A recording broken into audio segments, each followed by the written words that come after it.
I really like the art design on Seath The Scaleless. They did a good job with him. Oh, he's actually invincible. Don't forget to do this. Until you kill this over here, he is actually invincible. You need to break that first. I don't actually know that he has any attacks at range. He does have a tail.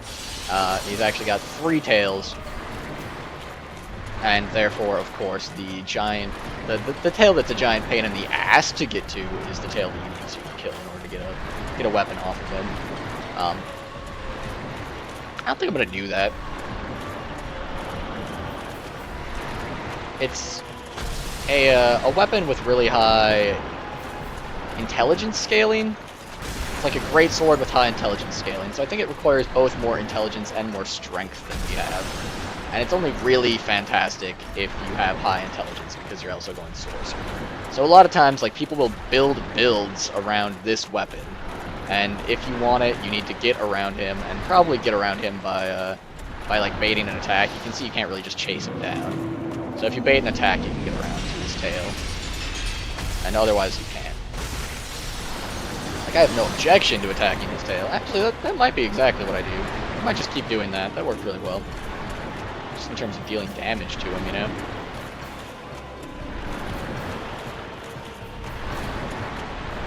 So, I don't know. I'm still iffy.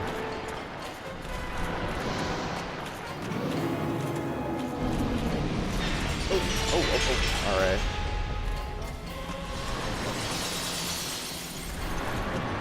Oh, so, if you're having a hard time with getting cursed during this boss fight, there's 2 things that you can do. One is equip the dingy robes before the fight. I wouldn't equip it on the way down here. It has pretty awful physical defense. But the dingy robe set that you get off of the Firekeeper in the Firelink Shrine has the highest curse resistance in the game.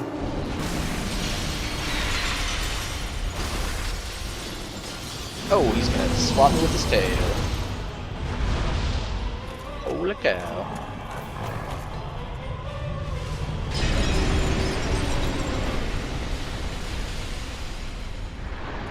So if the curse is the thing that's getting you, getting cursed, remember, it takes off half of your health bar permanently.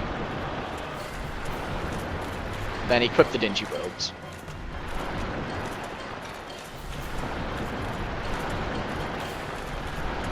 Alright, come on, attack me.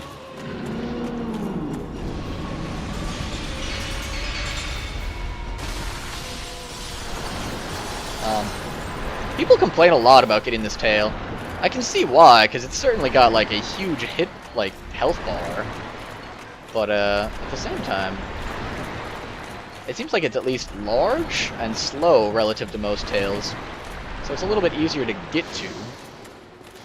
And, like, know that you're hitting. And as long as you're baiting out these attacks before you get there, it's not so difficult to get around him.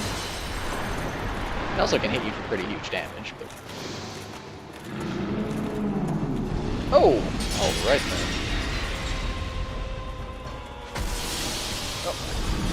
Oh, just back up there.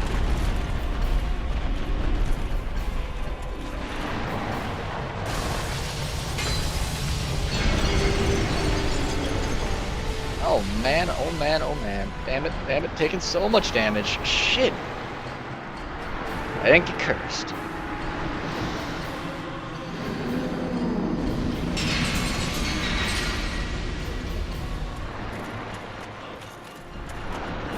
Alright, so you guys can see I died right here.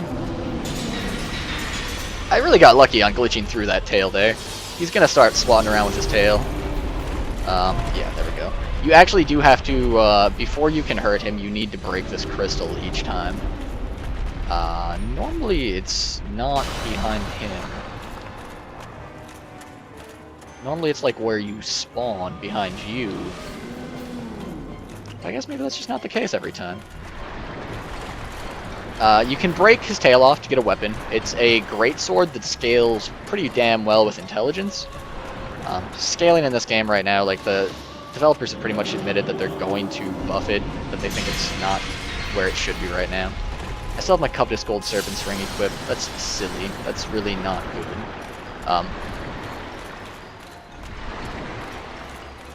Yeah, I should have either my Curse Bite Ring or my Physical Defense Ring equipped. One of those two. I'm not going to bother with getting the ring. It's actually quite difficult. Or sorry, not the ring. The sword from his tail. It's not easy. A lot of people complain about it a lot. If you are planning on doing that, though, I advise you to bait out attacks from him. And then when he does, this attack is one that you can get in pretty easily with. If he does a ground pound, you sort of need to back off. But if he does anything else, you can just run around him then. And take free shots on the tail. It's a pretty tough tail to break, and you know, my track record's not so great with those anyways. That's okay. Do not use a tail weapon.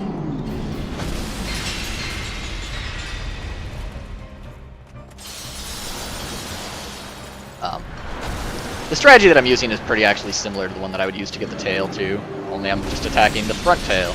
You do have to attack the back tail, like only this tail will actually get you the weapon. And they do swat around occasionally, the tails. It's really the only attack that he has that hits you if you're behind him though. Other than like he does have a crystal ground pound type thing.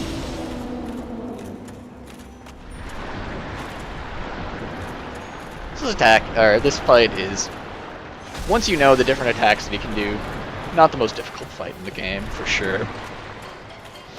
I do think that as it should be, the final boss is the most difficult fight in the game.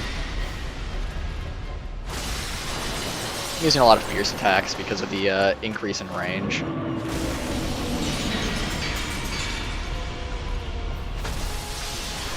They come out fast enough with the Uchi Katana that you don't really have to worry about the tail getting out of your range. Also, it's about as fast. See, that's a fierce attack. Hold on, I'll wait until the... Alright, so this is a fierce attack. And this is a running forward attack. So the real difference between those is that you take a couple extra steps when you're doing the running forward attack. They're both good. They both deal good damage.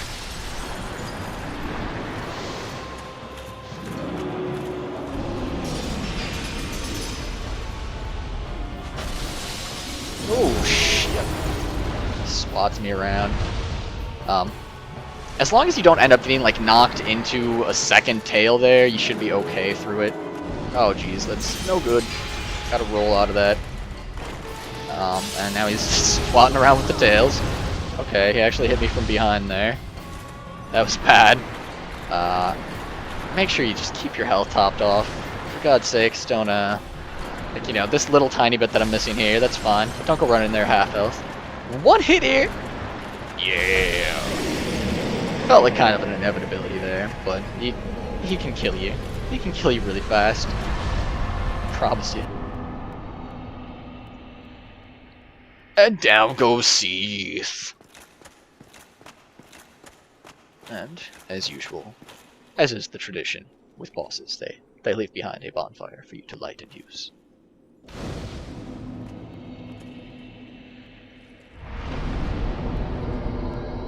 Oh, for those of you that are saying that I absolutely need to recover my my Pyromancer by spending a ton of souls on asking for atonement and then going back to her. She does disappear at a certain point in the game anyways, and I'm pretty sure that we're actually at that point. That's one thing. The other thing would be that we do have most of the spells that I would consider core are actually Great Combustion, Iron Flesh, and Fire Orb. Like, she's got some better fireballs actually, but I mean, I think that Fireball is perfectly good in all honesty, and I think that she has like a Great Chaos Fireball or something like that. But I'm pretty sure it takes up 2 slots. So, I don't know. In my opinion, we've got like the spell set, the tool set that we need to go forward. She has to have some cool looking shit, like that giant fire pillar spell that you cast. But it's really actually, like, those are really difficult to land. They only hit, like, a spotty area around you. So that's the reason why I did not bend over backwards to go get more souls and go talk to her before she disappeared. If I went down to the,